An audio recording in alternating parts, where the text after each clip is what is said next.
नमस्कार. आपल्या करामती ट्रेडर चॅनलमध्ये तुमचं स्वागत आहे.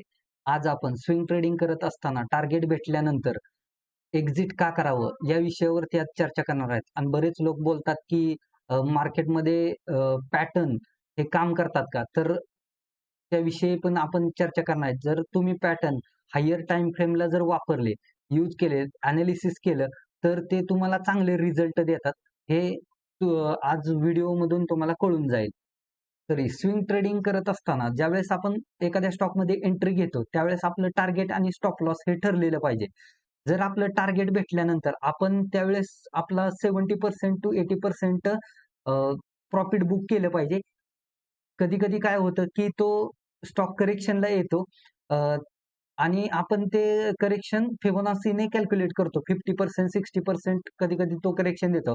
पण कधी-कधी असं होतं, की तो स्टॉक जिथून आपण एंट्री घेतली त्या लेव्हललाच त्या लोला येत असतोय खाली.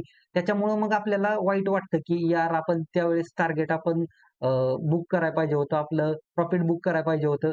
तर अशा गोष्टी होत असतात.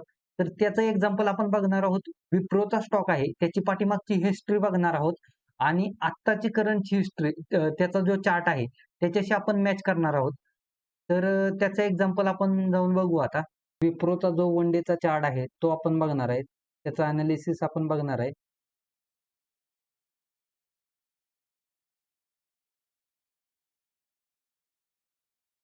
विप्रोचा वन डे चार्ट आहे. पाठीमागच्या जुलै, ऑगस्ट, सप्टेंबर महिन्यातला हा चार्ट आहे. तर तो चार्ट बघितल्यानंतर तुमच्या लक्षात येईल, की 408चा एक रेझिस्टन्स होता. तो रेझिस्टन्स फेस करून थोडं त्याने करेक्शन दिले. करेक्शन दिल्यानंतर तो वरती जाण्याचा प्रयत्न केला. स्ट्राँग ब्रेकआउट दिलं. ब्रेकआउट दिल्यानंतर प्राइस सस्टेन नाही झाली. तो तिथेच साइडवेज गेला आणि त्याच्यानंतर पुन्हा एकदा ब्रेकआउट देऊन तो साइडवेज गेला आणि प्राइस इथे सस्टेन झाली. रेझिस्टन्सच्या वरती सस्टेन झाली. म्हणजे वरती जाण्याची पॉसिबिलिटी होती. त्यावेळेस आपली लेव्हल होती 408. 408 नंतर तो आपलं जे हार्मोनिकचं ए पॅटर्न यूज केलेलं आहे, त्याचं जे टार्गेट होतं ते 400 442 टार्गेट होतं आपलं. 442 तर ते अचीव्ह केलंय का? ते अचीव्ह केल्यानंतर त्याने पुढे कसा परफॉर्मन्स केला ते आपण बघणार आहोत. तुम्ही पाहू शकता. तर त्याच्यानंतर त्याने स्ट्राँग स्ट्राँग कॅन्डल बनवलेले आहे बायिंगसाठी आणि त्यानं आपलं टार्गेट अचीव्ह केलेलं आहे. टार्गेट मिळाल्यानंतर आपण विचार करतो, की अरे ही जी कॅन्डल तयार झालेली आहे ती स्ट्राँग कॅन्डल तयार झाली आहे म्हणजे स्टॉक आणखीन वरती जाऊ शकतो. पण त्यानं टार्गेट दिल्यानंतर तो परत आपल्या जी एंट्री लेव्हल होती त्या लेव्हलला पुन्हा आलेला आहे. मग अशा वेळेस आपल्याला वाईट वाटतं, की यार आपण इथं जर आपलं टार्गेट बुक केलं असतं 70% याच्यावरून तुमच्या लक्षात आलं, की आलं असेल, की स्विंग ट्रेडिंगमध्ये टार्गेट भेटल्यानंतर आपण प्रॉफिट बुक करणं किती महत्त्वाचं आहे. कारण कधी-कधी काय होतं, आपण जिथे एंट्री घेतली त्याच लेव्हलला पुन्हा तो स्टॉक येत असतो. ही झाला हिस्ट्रीचा चार्ट. आता आपण त्याचा जो करंट चालू आहे, प्राइस चालू आहे त्याविषयी चर्चा करणार आहे.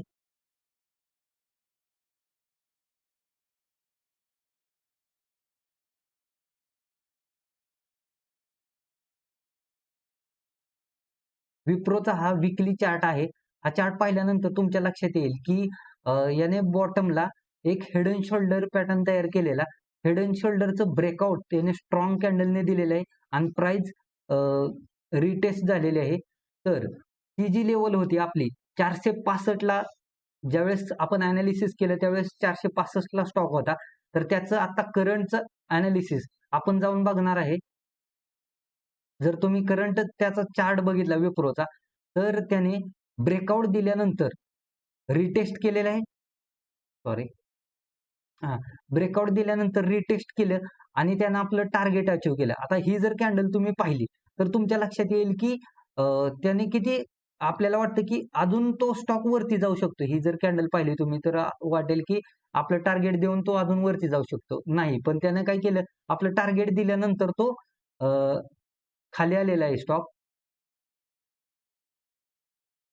आणि आज तो जी आपली लेव्हल होती 467 होती, तर 468 ला तो आता ट्रेड करत आहे. म्हणजे त्याच लेव्हलला आलेला आहे.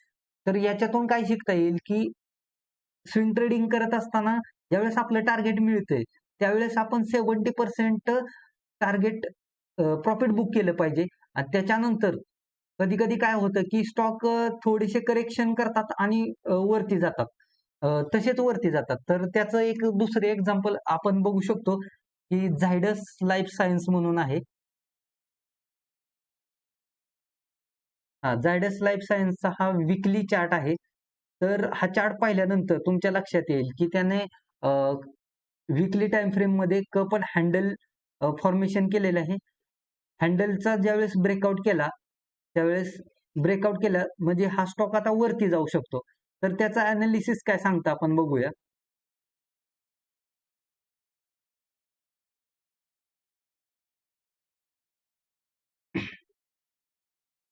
तर याचा जो रिझल्ट आहे, तो आपण ट्रेडिंग व्ह्यूमध्ये जाऊन बघणार आहे.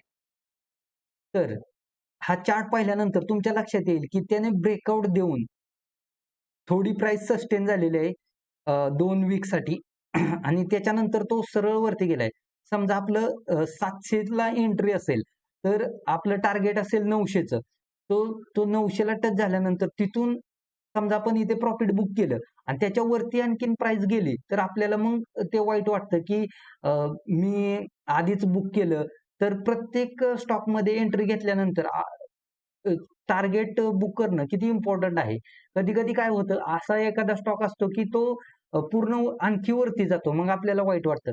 मग अशा वेळेस काय करायचं, आपण 70% जर बुक केलं आणि 20% 30% जर सोडून दिलं, तर त्याच्यामध्ये आपल्याला जे राहिलेले पॉइंट्स असतात, ते प्राइस असते, ती मिळू शकते. जर पॅटर्नचं तुम्ही हायर टाईम फ्रेमला जर एनालिसिस केलं, तर ते खूप छान काम करतात. जर या व्हिडिओमधून तुम्हाला काही शिकण्यासाठी मिळालं असेल, तर आपल्या चॅनलला सबस्क्राईब करा, लाईक करा आणि फॉलो करा. Thank you so much.